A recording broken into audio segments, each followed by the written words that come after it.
The Sonic the Hedgehog franchise is definitely known for its wide cast of characters. It's something that's synonymous with it. All of the Sonic characters are so popular, it feels like each individual character almost has like its own cult-like fan base. But what about the more obscure or creepy characters? Well, let's get into it. Let's start with one of the most bone-chillingly creepy characters, Mephiles the Dark.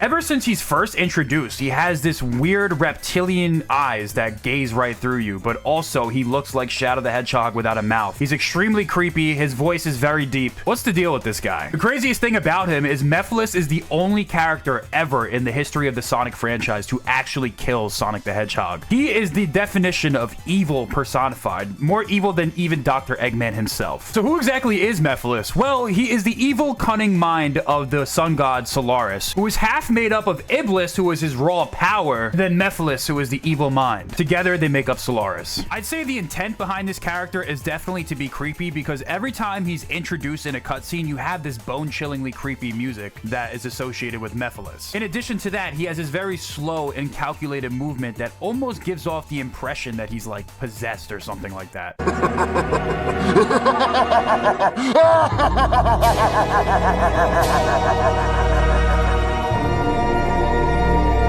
Mephiles was actually created on accident during the Solaris project. One of the experiments, Solaris was actually split into two separate entities, as we mentioned before. It was Iblis and Mephiles. Mephiles tried to escape, but Shadow the Hedgehog saved the day and trapped him within the Scepter of Darkness, which is why he eventually assumed Shadow the Hedgehog's form. Iblis was also trapped within Princess Elise. So Mephiles was trapped in the Scepter, Iblis was in Elise. 10 years later, there was a scuffle between Eggman and Shadow, which actually ended up releasing Mephiles into the world, which then devised his plan to reform with Iblis, become Solaris, and destroy the dimensions. After 10 years later, when Mephiles is freed by Shadow, he basically just spends the rest of the story trying to manipulate all of the characters. He wants to manipulate Shadow into helping him because in the future, Shadow is technically locked up because humanity blames him for releasing the flames of disaster. He also convinces Silver that Sonic is the Iblis trigger, so he makes Silver go back in time trying to kill Sonic. And it gets pretty tricky when you microanalyze the entire story of Mephiles and Sonic.exe in general, because time travel can be very tricky when you're trying to tell a cohesive story, but it does culminate with Sonic the Hedgehog dying, Iblis being released, Solaris being reformed, and 3 Super Hedgehogs defeating Solaris and erasing Mephiles from the timeline to begin with. But nonetheless, he is one of the creepiest characters in Sonic history, based off of the vibes that Sega was putting out.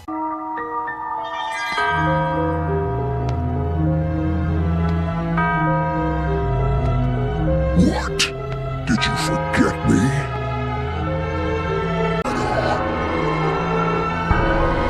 And many fans are clamoring for him to return in Sonic and Shadow Generations because he's a character that's inexplicably tied with Shadow. While his very existence has been erased from the timeline, so technically these characters wouldn't even know who Mephiles is, the appearance of Kingdom Valley could further fuel fan speculation that the character could make a return in the game, although I think it's unlikely. But let's move on to the next character. Huh?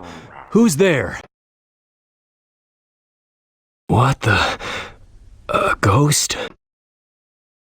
Next character on the list is King Boom Boo, who is a giant ghost that appears in Sonic Adventure 2 Battle, briefly as a boss fight that you fight in the Eggman Pyramid Zone. Now, I know what you're saying. This character is like kind of goofy, right? Like, this really isn't that scary. But there's a couple things I'd like to point out when talking about King Boom Boo. Aside from his brief appearance in Sonic Adventure 2, he actually appeared in the Sonic.exe anime show, and he actually got a full episode dedicated to him where he has some pretty creepy abilities. One of which was his ability to possess other characters that created for some pretty creepy moments for a children's TV show.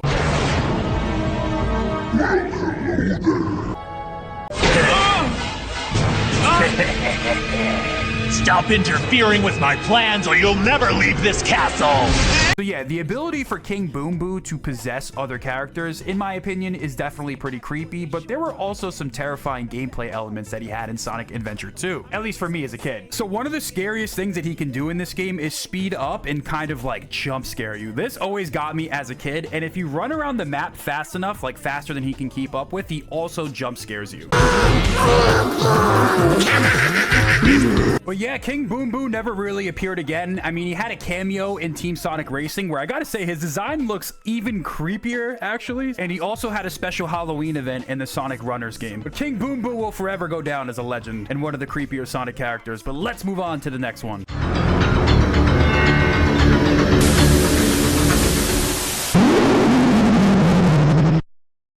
If you're talking about creepy Sonic characters, how could we leave out the man, the myth, the cultural icon, Sonic.exe? Now, I know what you're saying. He's not a canon character. He is a fan character, but this guy is so culturally iconic, you cannot leave him out of this video. So Sonic.exe is a demon that takes on the form of Sonic the Hedgehog, where his eyes are black with dark red pupils and blood dripping down his face. He is an extremely violent and evil demon that actually brutally murders other Sonic the Hedgehog characters. Sonic.exe has spawned countless fan art, animations, games, and thousands and millions and actually billions of YouTube views. Some kid in a movie theater actually thought in Sonic Movie 2 credits when Shadow the Hedgehog was revealed, he thought it was Sonic.exe. That's how popular he is outside of the Sonic fan base. The craziest part about Sonic.exe is there's actually lore to the original creepypasta which inspired the game. The story of Sonic.exe actually centers around a young man named Tom who's a big Sonic the Hedgehog fan who's never apparently played any glitchy or hacked games before. He then received a CD and accompanying letter from his friend Kyle, who begged him to destroy the disc before it was too late. But Tom ignored his friend's warning and played the game and encountered a somewhat disturbing phenomena, which had an evil Sonic in the title card. And when he fired up the first stage, it was called Hill Act 1, which showed a bunch of dead animals, with Sonic at the end of the level standing completely still with his eyes closed. When Tails attempted to get his attention during a cutscene by tapping on his shoulder, Sonic's eyes opened. Creepy message on the screen pops up and says, "Hello, do you want to play with me?" In the next level, Hide and Seek, Tom witnessed Sonic chasing Tails. Then eventually Sonic.exe catches Tails and then brutally murders him. Tom was terrified by this, but then he eventually played as Knuckles, who shared a similar fate. Finally, Tom played as Dr. Robotnik, who also shared a similar fate to Tails and Knuckles, with a brutal murder that takes place. And at the end of the level, a creepy screen pops up with the demon Hedgehog, who eventually says that he is actually a god. When Tom turned around in his room, what he saw was a bloodied Sonic plushie on his bed. While the fate of Tom was ambiguous, in the second story we find out the fate that Tom did not make it. The game and the meme of Sonic.exe most likely rose to fame because in May 5th, 2013, the big famous YouTuber PewDiePie actually did a let's play of this game, and the rest was history. Even the official Sonic social media team has made several references and memes to Sonic.exe in the past, so it's safe to say that his status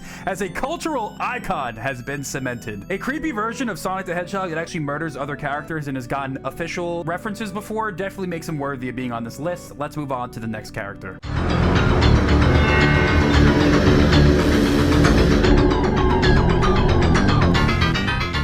The Tails doll is actually a playable character that was created by Dr. Robotnik in Sonic R. The character in of itself is actually just a creepypasta meme similar to Sonic.exe. However, Sonic.exe is a fan creation, and the legend of Tails doll is really more so fan speculation and theories. The origins of the Tails doll curse comes from the Quacker and Bowen 2005 Sonic R horror page known as Tales from the Crypt, which has a bunch of stories and user discussions and like fan fiction about how Tails doll can steal the souls of players and come out in the real world to enact harm and is basically cursed, which has inspired several YouTube videos, flash videos, and artwork that point out the doll's creepiness. Tails doll is a stuffed robot animal made to resemble Tails, but he has this like creepy blank stare, and obviously as referenced in this IDW shot, the creators are definitely aware of the creepypasta meme going around. The Tails doll also played a role in the Sonic Archie comics, where once again he kind of plays into his like evil creepy reputation where he tries to like kill other people, but the main draw and hoax of this character is basically the fan theories that he's possessed by ghosts or something like that. I mean, based off of the way he moves, it kind of does look like that. So it's inspired countless fan animations and theories, and people are certainly terrified of the Tails doll, but he really wasn't even meant to be that way. As a nod to this popular creepy meme within the Sonic franchise, Tails doll actually makes an appearance in Sonic Superstars, and he gives you a collectible coin if you actually interact with him. So are you terrified of Tails doll? Is he truly scary? He was never intended to be, but let me know what you think about him.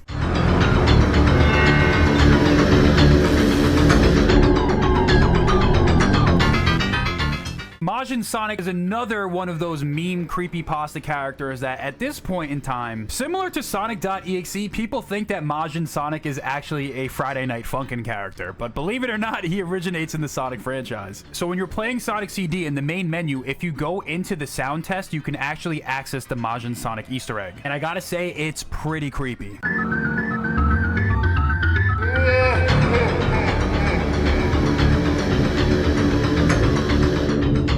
about you, but imagine being a kid and it's like midnight and you're in your basement and it's dark and you're playing this game and the first thing you see is Majin Sonic pop up on the screen with the creepy laughter. That would be enough to make any kid terrified. As a matter of fact, that would be enough to make a grown man like myself terrified. Message on the Easter egg actually says fun is infinite at Sega Enterprises, and it wasn't meant to actually scare children. However, if you're using the Western version of the game, it features the Western boss music, which actually creates this unintended creepy effect. And it seems like Majin Sonic might actually just be a mask, according to the creators, if you look at this modern Sonic Channel art that was created to celebrate Majin Sonic for Halloween.